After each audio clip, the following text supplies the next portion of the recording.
Assalamualaikum warahmatullahi wabarakatuh. Salam sejahtera untuk kita semua. Sebelumnya, izinkan saya untuk mengucapkan terima kasih atas kesempatan yang diberikan, khususnya kepada Ibu Rida Mardiani yang telah mengampu mata kuliah Introduction to Research, di mana memberikan kita kesempatan untuk dapat menjelaskan mengenai materi ini. Selanjutnya, izinkan saya memperkenalkan diri dan juga nama-nama anggota dari kelompok saya. Saya Mutia Ananta, NPM 215100021 sebagai ketua kelompok. Ada Risa Ayu Nurpadila, NPM 215100029. Ada Iqbal Yuda Rubiana, 215100015. Raisya Kristi Arisma Dewi, NPM 215100025, dan juga Dinan Muhammad Rahman, NPM 215100010. Sebelum memulai presentasi kali ini, izinkan saya untuk menyebutkan materi-materi yang akan kita bahas pada kali ini. Ada 5 poin utama. Yang pertama adalah memulai penelitian pendidikan. Kedua, ketepatan sebuah pendekatan dalam penelitian. Poin ketiga, pokoknya kualitatif. Poin keempat, penelitian pendidikan bahasa, mengenali, menggali, dan menyajikan. Dan terakhir, tentang rujukan dan sumber primer. Maka dari itu, langsung saja kita mulai pemaparan materi poin pertama yang akan disampaikan oleh teman saya. Baik, terima kasih. Sebelum melanjutkan terhadap pembahasan pertama, perkenalkan, nama saya Dinan Muhammad Rahman Al-Islami, NPM 2151010. Bab pertama adalah memulai penelitian pendidikan. Rasa ingin tahu tumbuh secara alami pada diri manusia. Hal ini menjadi ciri adanya rasa ingin mempertanyakan sesuatu pada diri manusia. Keingintahuan adalah tahap awal dalam penelitian, dan di antara keingintahuan tersebut perlu jawaban atas semuanya. Penelitian dan observasi memiliki pola ilmiah yang berbeda. Penelitian mengandung konsekuensi untuk selalu mengikuti fatsun atau tata krama dan bentuk yang sudah menjadi konvensi. Seperti halnya dalam membeli barang, secara tidak sadar manusia melakukan penelitian terhadap barang yang ingin dibeli. Dalam hal ini, tidak ada hal yang menjadi acuan dalam penelitian.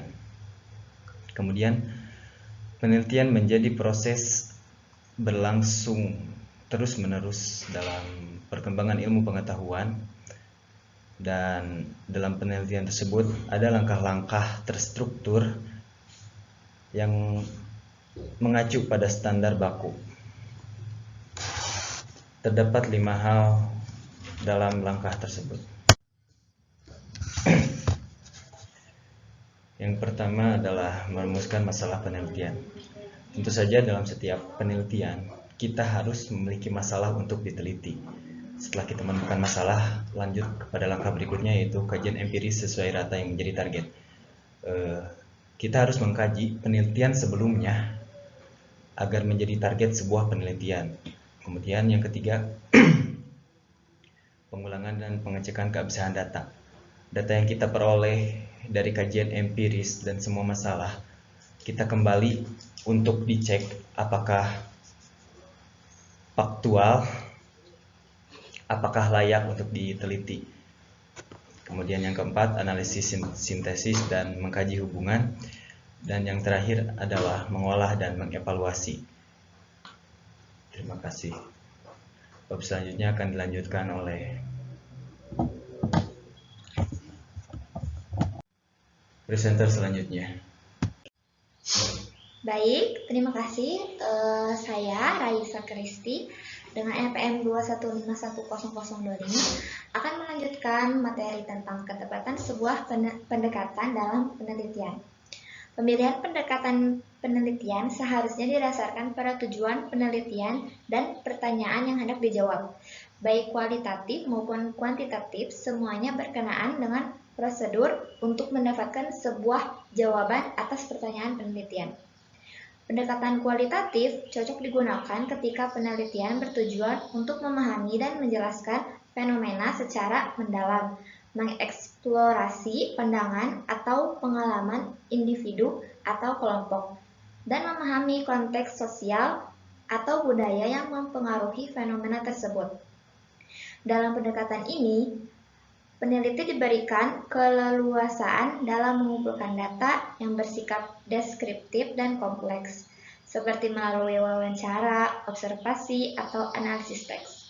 Sedangkan penelitian kuantitatif cocok digunakan ketika penelitian bertujuan untuk menguji hipotesis, membuat generalisasi, atau mencari hubungan kausal atau variabel. Dengan pendekatan ini, peneliti dapat mengumpulkan data dari sampel yang representatif dan melakukan analisis yang objektif. Dedi Supriyadi pada tahun 2011 memberikan pandangan atas persaingan dua tradisi pendekatan ini. Beliau menyatakan menyetujui persaingan di antara keduanya karena dapat menumbuhkan kultur keilmuan. Akhirnya, pada masa kini, perkembangan mutakhir menunjukkan adanya penelitian yang menggabungkan masing-masing kelebihan dari dua tradisi. Penelitian ini dikenal sebagai penelitian campuran atau mixed method research. Baik, sekian dari saya. Materi selanjutnya akan disampaikan oleh rekan saya. Baik, terima kasih. Izinkan saya melanjutkan, namun sebelumnya perkenalkan. Baik, terima kasih. Materi akan saya lanjutkan. Sebelumnya, izinkan saya perkenalkan diri. Saya Mutia Ananta, NPM 215100021. Mengenai pokoknya kualitatif. Haidar Al-Wasilah 2011 mengatakan bahwa penelitian kualitatif memberikan fleksibilitas tinggi dalam menentukan langkah-langkah penelitian. Dalam duduk perkara sebuah penelitian, tahapan penelitian pendahuluan menjadi sebuah kunci untuk mendefinisikan permasalahan pada suatu penelitian. Fokus penelitian haruslah semakin jelas dan terarah seiring dengan berjalannya studi hingga tercapai. Pendekatan kualitatif dipilih dalam penelitian karena interaksi dan pengamatan selama pengumpulan data menghasilkan data yang unik. Data ini menjadi kekhasan yang tidak bisa disamakan dengan penelitian lain. Namun, memang ragam penelitian apa yang diterapkan perlulah dijelaskan. Dalam kelompok kualitatif sendiri, terdapat beragam penelitian meliputi studi kasus, etnografi, grounded theory, dan juga lain-lain. Selanjutnya, dalam penelitian kualitatif, melakukan generalisasi masih sangat memungkinkan dengan memperhatikan validitas eksternal. Namun, dalam penelitian ini penting untuk tetap memperhatikan validitas internal, terutama dalam studi kasus. Dalam hal ini, pengumpulan data dari subjek yang beragam diperlukan untuk memberikan kesimpulan yang berlaku secara umum. Generalisasi eksternal sendiri berkaitan dengan kemampuan komunitas yang diteliti untuk menilai kebenaran pernyataan yang berlaku secara umum tanpa terikat waktu. Selanjutnya, terminologi generalisasi dalam penelitian kualitatif menjadi perdebatan yang sangat penting. Beberapa pakar menolak penggunaan istilah tersebut, namun sementara pakar-pakar yang lainnya mencoba untuk menyatukan perbedaan dengan mengusulkan istilah baru seperti working hypothesis. Maka untuk mencapai sebuah keselarasan diperlukan deskripsi yang mendalam, penggunaan model yang spesifik, dan juga studi silang tempat ataupun kasus. Hal ini memungkinkan kesimpulan yang dihasilkan nantinya dapat diterapkan secara luas. Selanjutnya, dalam penelitian kualitatif, interpretasi yang berbeda-beda dapat diberikan oleh peneliti. Tantangan penelitian kualitatif muncul dalam mencatat, mengamati, dan juga memaknai fenomena, di mana kemampuan masing-masing peneliti dalam memaknai fenomena pun juga akan berbeda-beda. Untuk mengatasi hal ini, penting untuk membangun ketertarikan dan juga kedekatan dengan objek penelitian agar diperoleh pemaknaan yang utuh. Selain itu, dalam penelitian kualitatif terapan Penyusunan daftar pertanyaan menjadi keunggulan dalam penelitian tersebut. Namun perlu diingat bahwa salah menyusun pertanyaan akan menghasilkan jawaban yang salah pula. Maka penyusunan pertanyaan perlu dilakukan dengan hati-hati supaya mendapatkan pertanyaan yang kontekstual. Salah satunya bisa dengan membaca literatur dan juga melakukan tinjauan awal.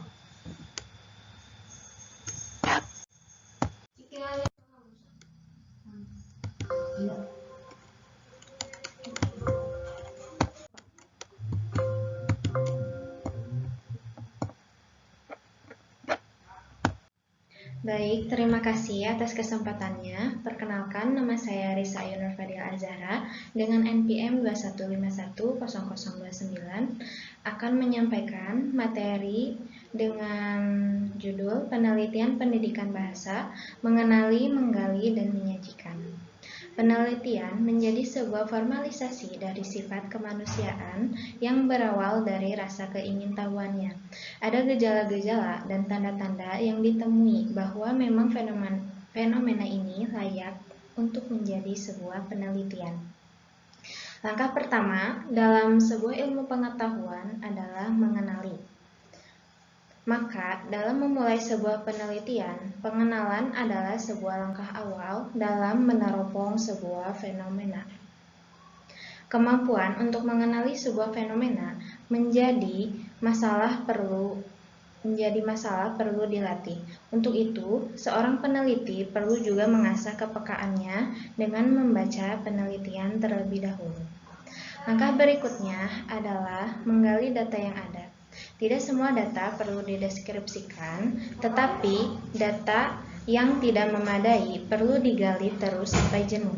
Data tidak berisi kutipan dari pendapat orang yang sudah terpublikasi.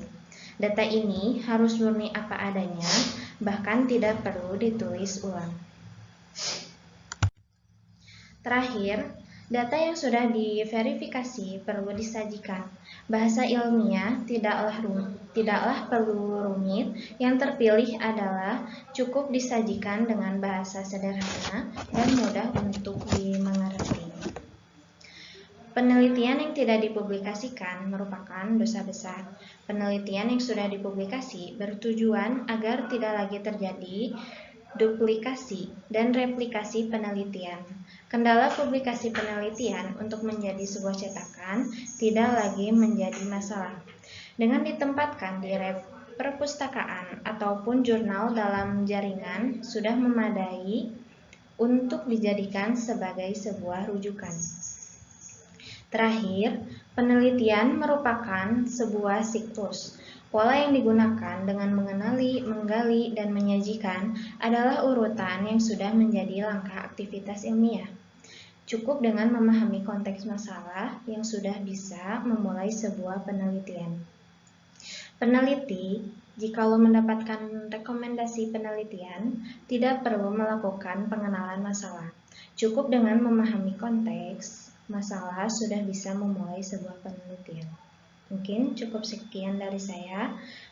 Selanjutnya akan disampaikan oleh rekan saya.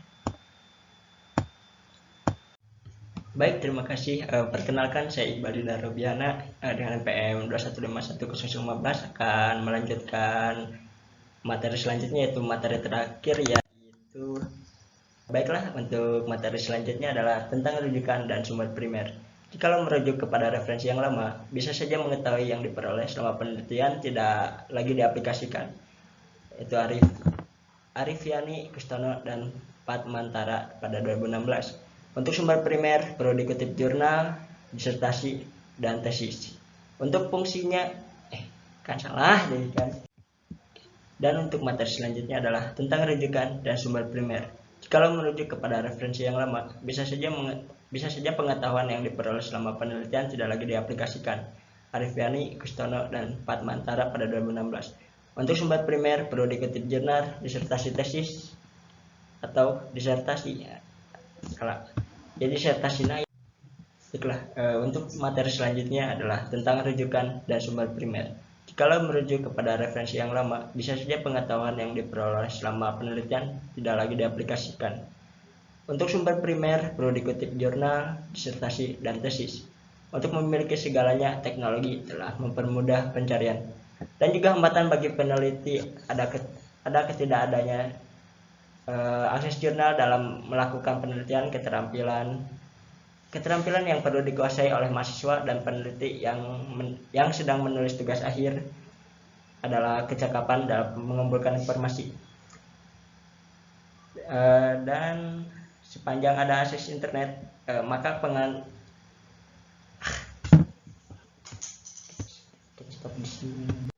sepanjang ada akses internet, maka menggunakan mesin pencari seperti Google dapat ditemukan apa saja, tergantung pada kreativitas pada kata kunci yang dicari.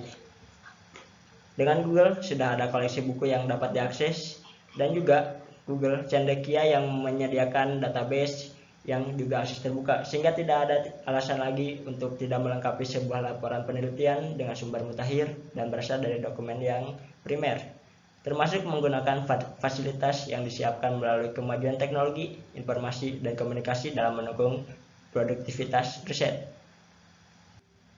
Dan itulah tentang rujukan dan sumber primer. Saya kembalikan kepada ketua kelompok, yaitu Mutiananta. Baik, cukup segitu. Cukup segitu. Ya, cukup sekian. Baik, cukup sekian yang dapat kelompok kami sampaikan dan juga jelaskan. Kurang lebihnya mohon maaf, dan juga semoga paparan yang kita berikan sebelumnya bermanfaat dan juga mudah untuk dipahami. Akhirul kalam. Wassalamualaikum warahmatullahi wabarakatuh.